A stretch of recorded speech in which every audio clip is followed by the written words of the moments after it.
Perhaps the single most profound experience of my life. I've had some crazy experiences, but one of the biggest happened while I was in India. Now, I've read a lot about the Kundalini. I've read a lot about it. I have made a sincere study of Vedic thought and meditation and magic and cosmic awareness. But I just kind of figured it was always outside of the realm of possible. And don't get me wrong, there's plenty of people who think they've had Kundalini experiences. And I'm not saying people haven't. But that whole 3.5 spirals, there's something to that. I think there's like layers of experience.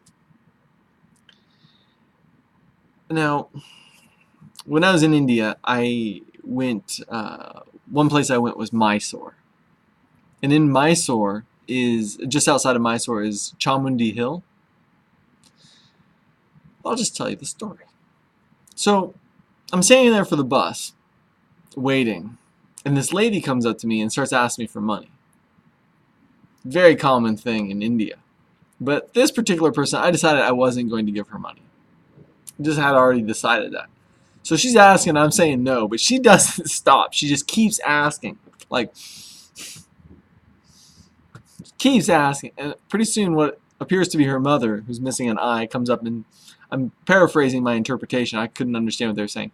Why isn't this white dude giving you money? Doesn't he understand? So she leaves. And the girl pulls up her sleeve, and she has all these scars that slowly become less and less healed to the point where it's like a fresh thing. It looks like somebody's burning her to give her motivation. So I get kind of a chill. I'm thinking, oh my gosh. But at this point, I already decided I'm not giving her money. I'm not going to give her money because she showed me some burns or whatever. So I don't. I get on the bus, and she goes up and down the bus aisle, and so I give her my bananas, which may not sound like a lot, but converting rupees to bananas in that circumstance, it would have translated to a fine thing to give her, rupee style. But I gave her bananas. But it kind of disturbed me a little bit. So I go up the hill, looking around the temple. It's not altogether that impressive. They were shooting a music video, which was a little bit interesting. But I'm thinking, for the place where super goddess, Chamundi, defeated the super demon, I guess I don't know, I expected something a little more flash action. But I'm looking around, it's alright, whatever. I go to get on the bus, I'm waiting for the bus. Bus shows up, people are getting off the bus, and two of the people who get off the bus are dressed in white with red turbans. And one of them has all these tattooed dots on his face. And I'm just, hey, waiting, I look at them, I'm smiling. And one of them seems to look just straight through me. But I just keep a light smile. And I don't really think much of it. I get on the bus and I go back down to my room. And I'm sitting there. A lot of the nice fruit in Mysore, by the way. In fact, that's one of my favorite cities. I've been there a couple of times. Anyway, so I'm sitting there in my room at my desk, and I get this vision of this guy coming to me, who I read to be one of those two guys. And he says to me, do you want this? Now, I don't know what he's offering me, but I know enough to know that if someone offers you a spiritual gift in this psychic realm, you can't always say maybe later. It's either yes or no. So I said yes. And at that moment, I cleared my mind completely, because I didn't want to be imagining something into it. In that kind of that psychic perception realm, there's also the imagination, and it's not exactly a clear line where one ends and where one begins. So I just totally cleared my mind. And in my mind's eye, I saw this guy reach down to his feet and sprinkle this red dust on my head. And at that moment, I fell right below myself. So the top of my head was at the base of my spine like that. And on the top of my head there opened this 4-petaled lotus, just like the root chakra of the Kundalini pictures in Hinduism, just like that.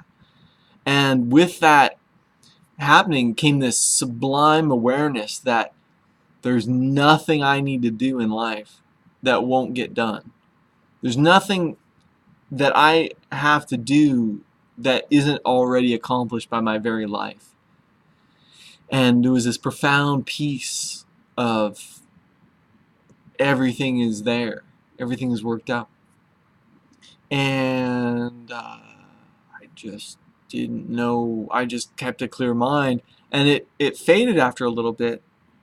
But coupled with something else I read, which is, if true, probably secret information, is something that a white guy wrote, having spent years up in the Himalaya, almost dying from dysentery and stuff.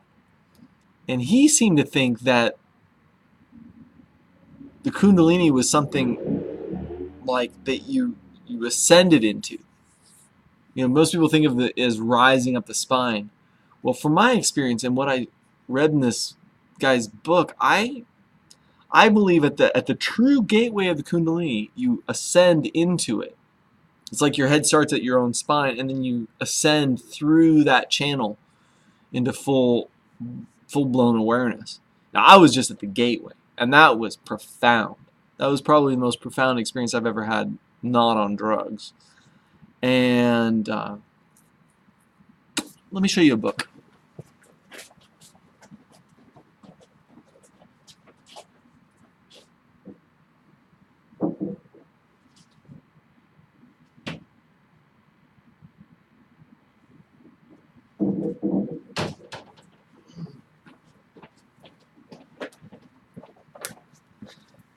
This, in my opinion, is the best book on earth. If I was stranded on a desert island, this is the book I would want. Swami Satyananda Sarasvati, Kundalini Tantra. It's the single best book on earth, as I said. Now, I originally went to India because of having read this guy's book, Swami Shivananda. Now, one of his students was Satyananda. Satyananda wrote this book. It has an 11-month practice, plus a lot of theory.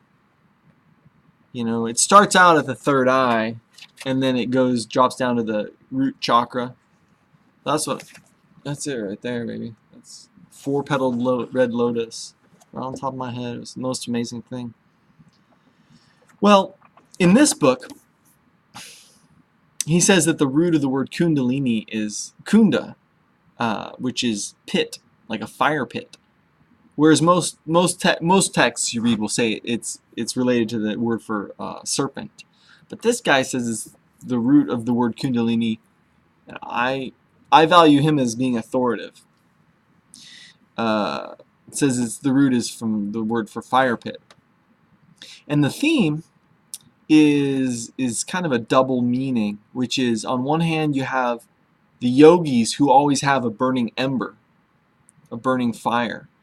And the theme is that their personality is continually being burned away.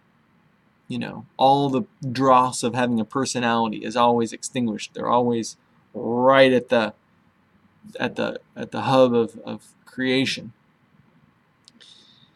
And then there's the idea of, like, at the gut center here, Ahara, you have where the Dumo fire from Tibetan religion. If you're not familiar, if you're interested in the Kundalini, you should definitely make a study of the Dumo fire. And I didn't expect to be showing you a bunch of books, but let me show you another book. If you're interested, you definitely want to know about this book.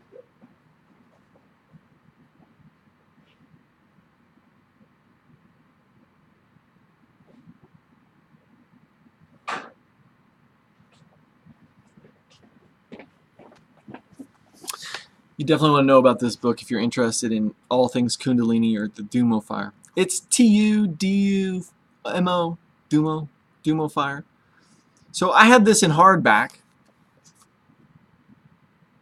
And this was written by a guy who essentially escaped Tibet and thought that everything was going to be maybe lost. Like everything was going to be lost. And so he wrote down practices in here, the 6 yogas of Naropa. You can probably Google that PDF and you'll be able to find it. Almost certainly. You can find that on PDF. And the more advanced practice. Number 1, how to increase the Dumo heat. Number 2, how to increase the bliss. Number 3, how to increase the non-distinction. How to improve the bliss void samadhi. And how to conquer the hindrances. So, I mean, in a very concise text, They talk about it. So the idea of the Dumo fire is that in that Hara center, you generate this fire that then, like a needle, comes up and melts the third eye bindu, which then melts down. And there's some breathing practices. Now, in this Kundalini Tantra book, like I said, there's an 11-month practice, but then at the very back here is all the Kriyas. That's the appendix. All the Kriyas, which essentially, there they are. Some of the Kriyas, which are pretty simple looking, but there's this stuff. I probably shouldn't even talk about this stuff. It's seriously probably too secret. Like, nobody even told me. But through if you study enough, you begin to understand things. So basically, in the body, you have different body cavities. You have the abdomen, you have the thorax, and you have the head. Right? Well, the pelvis, abdomen. And what's remarkable is that there's what are called bandhas, like locks. And with the locks, you can create various amounts of pressure or vacuum in the different parts of the body. And don't do this casually. I'm actually serious. I talked to a Czech guy who something actually popped in his head, like physically popped, and he was tripping for days. He wasn't sure he was going to come back. Eventually he did. But using the bandhas and stuff, don't do that foolishly.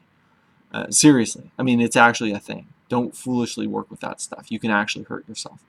But as a concept to be aware of, if you make a practice of the Kriyas in the study, I think you can actually milk the endocrine system through various amounts of pressure or vacuum and achieve certain states on purpose. But the Kundalini, you can make a pursuit of it. I don't think it's bad necessarily, but the truth is, if you study the Bhagavad Gita and listen to what Krishna says about, there's 3 types of yoga. There's Bhakti Yoga, there's Jnana Yoga, and there's Karma Yoga. Everybody's different. But if you tune to what is your nature and really make a refined, sincere effort toward God, all that Kundalini stuff will happen automatically. Just like a rising tide, it will happen automatically. If you make a sincere pursuit of God,